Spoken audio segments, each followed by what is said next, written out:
नमस्कार मित्रांनो, तुम्हाला पण कधी असा प्रकारचा एरर तुमच्या प्रीमियर प्रोला आलेला आहे का? आला असेल तर हा व्हिडिओ नक्कीच तुमच्यासाठी आहे.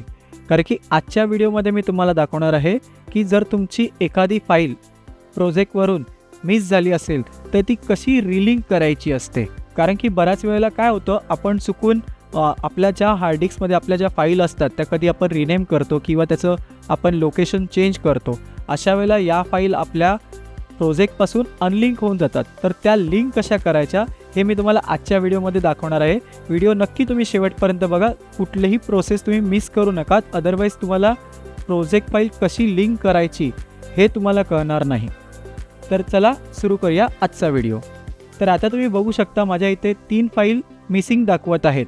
इथे दिसत आहे तुम्हाला missing media for these clips. आता मला ह्या फाईल्स कुठे आहेत आणि कशा आहेत त्या मला सर्च करायच्या आहेत. आता मी यावेळेला काय करतो तुम्हाला दाखवण्यासाठी इथे ऑफलाईन ऑल करतो.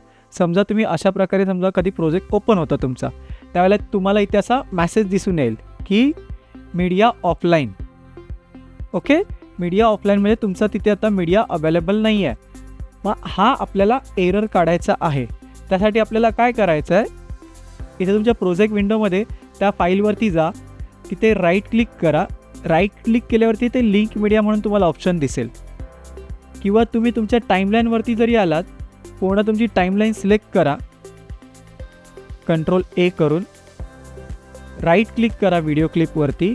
इथे व्हिडिओ क्लिपवरती राईट क्लिक केलात की इथे खाली तुम्हाला लिंक मीडियाचं ऑप्शन येईल. त्याच्यावरती तुम्ही क्लिक करूनही तुम्ही मीडिया लिंक करू शकता. इथे मी लिंक मीडिया क्लिक केलं की तुम्हाला अशा प्रकारचा लिंक मीडियाचा एक नवीन विंडो ओपन झालेला दिसेल. आता आपल्याला या तिन्ही फाईलचं लोकेशन सर्च करायचं आहे. त्यासाठी तुम्हाला इथे लोकेटवरती यायचं आहे. ते लोकेट क्लिक करा. इथे एक छोटंसं ऑप्शन आहे display only exact file name, इथे क्लिक करा. आता तुम्ही त्या फाईल लास्ट टाईम कुठे सेव्ह केलेल्या ते तुमच्या लक्षात असलं पाहिजे. लास्ट टाईम ही फाईल ह्या फोल्डरमध्ये कुठेतरी सेव्ह केलेली होती. ओके, तर इथे मी सर्च क्लिक करतो.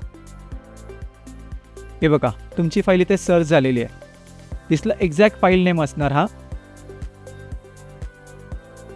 26/5/25/16/831. एक्झॅक्ट फाईल नेम आहे का बघून घ्यायचं आणि इथे ओके क्लिक करायचं. ओके क्लिक केल्यावर पूर्ण तुमच्या व्हिडिओ फाईल्स इथे रिलिंक झालेल्या आहेत. Same with audio files. कधी तुमची एखादी ऑडिओ फाईल जरी मिस झाली असेल तरीही तुम्ही या प्रकारे तुमची ऑडिओ फाईलही इथे रिलिंक करू शकता. फाईल रिलिंकबद्दल जर तुम्हाला काही प्रश्न असतील तर तुम्ही मला कमेंट बॉक्समध्ये कमेंट करून विचारू शकता. आजचा व्हिडिओ तुम्हाला आवडला असेल तर व्हिडिओला नक्की लाईक करा, शेअर करा आणि चॅनलला सबस्क्राईब करा. धन्यवाद.